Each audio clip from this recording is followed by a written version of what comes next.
बिस्मिल्लाहिर्रहमानिर्रहीम। ये next topic है हमारा इंटरफेरेंस इन थिन फिल्म्स।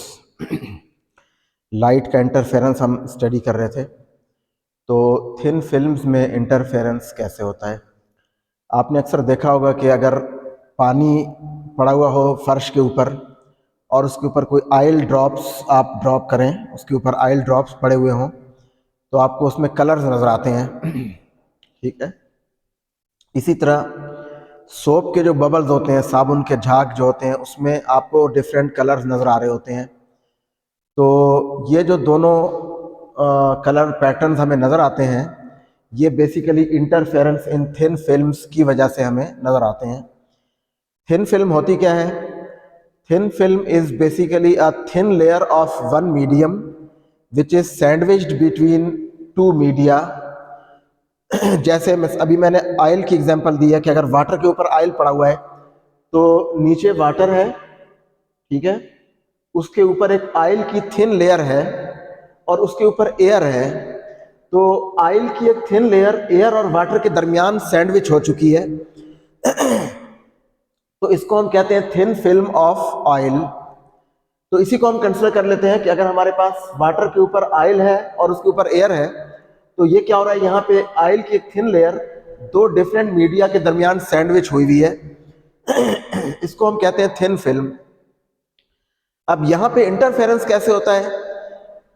यहाँ पे ये इस तरह से होता है कि जब एक सपोज मोनोक्रोमेटिक लाइट है, सिंगल वेवलेंथ लाइट, अगर वो इस ऑयल थिन फिल्म के ऊपर इंसिडेंट हो रही है, तो देखें जब ये इस बाउंड्री पे आएगी तो ये बाउंड्री से इसका कुछ पोर्शन रिफ्लेक्ट होगा और कुछ ट्रांसमिट हो जाएगा आगे इनसाइड द फिल्म।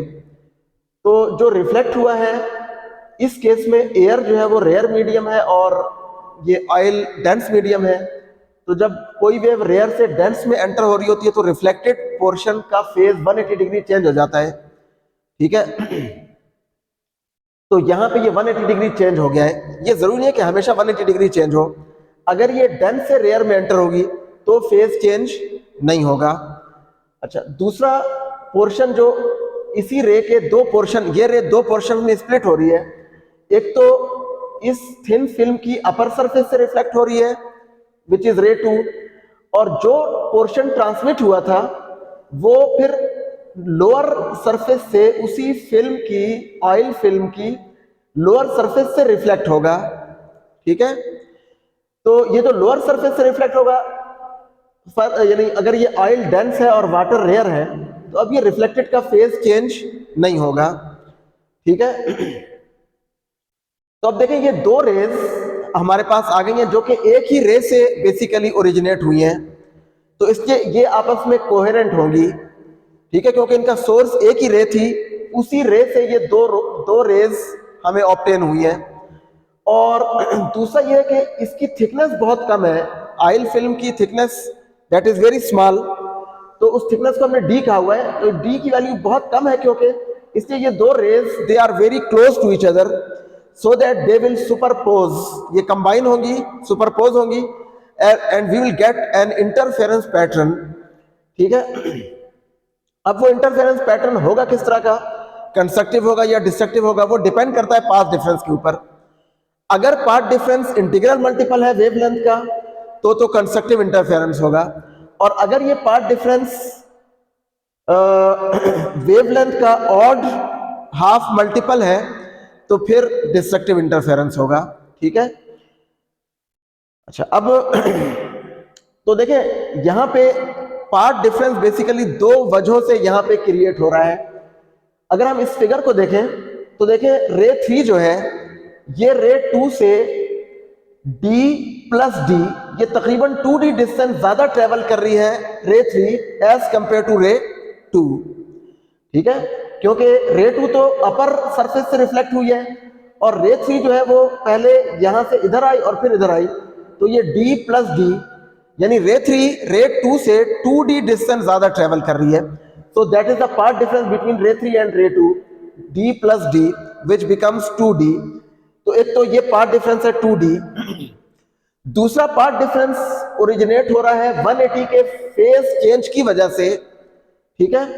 ये 180 का फेज चेंज हाफ वेवलेंथ जो है पार्ट डिफरेंस इंट्रोड्यूस करता है, ठीक है। 180 phase difference corresponds to a path difference of half of the wavelength, ठीक है।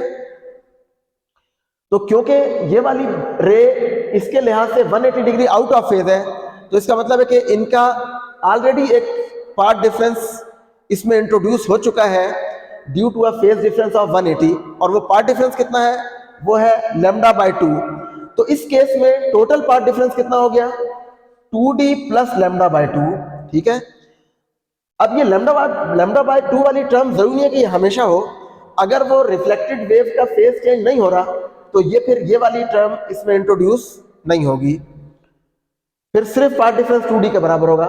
Now if this total path difference is integral multiple of wavelength तो कंस्ट्रक्टिव इंटरफेरेंस होगा, और अगर ये total path difference odd half multiple of wavelength होगा तो destructive interference होगा, ठीक है। अच्छा, अब हमें जो बबल्स में या सोप के जो बबल्स हैं या ऑयल की जो फिल्म है थिन लेयर है, उसमें हमें डिफरेंट कलर नजर आते हैं। उसकी रीजन ये है कि वो व्हाइट लाइट उस पर इंसिडेंट हो रही होती है। तो व्हाइट लाइट में क्योंकि डिफरेंट कलर्स होते हैं, डिफरेंट कलर से मिलके बनी हुई है, तो हर कलर अपने डिफरेंट एंगल्स पे बेंड होगा, और हो सकता है किसी एक एंगल पे एक कलर का डिस्ट्रक्टिव इंटरफेरेंस हो रहा हो तो वहां दूसरे कलर का कंस्ट्रक्टिव इंटरफेरेंस हो रहा हो, इसलिए हमें डिफरेंट कलर नजर आते हैं। रेनबो की तरह हमें एक इफेक्ट नजर आता है, कलर्स हमें डिफरेंट कलर नजर आते हैं सोप बबल्स में भी।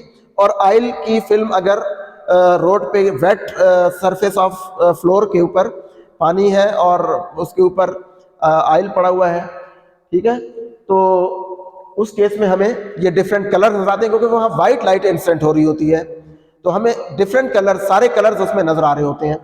इसकी एक और एग्जांपल न्यूटन्स रिंग्स की भी है, वहां पे हम मोनोक्रोमेटिक लाइट यूज करते हैं, तो वहां पे हमें फिर रिंग्स यानी सर्कुलर रिंग्स की फॉर्म में पैटर्न मिलता है, dark rings and bright rings, उनको हम न्यूटन रिंग्स कहते हैं।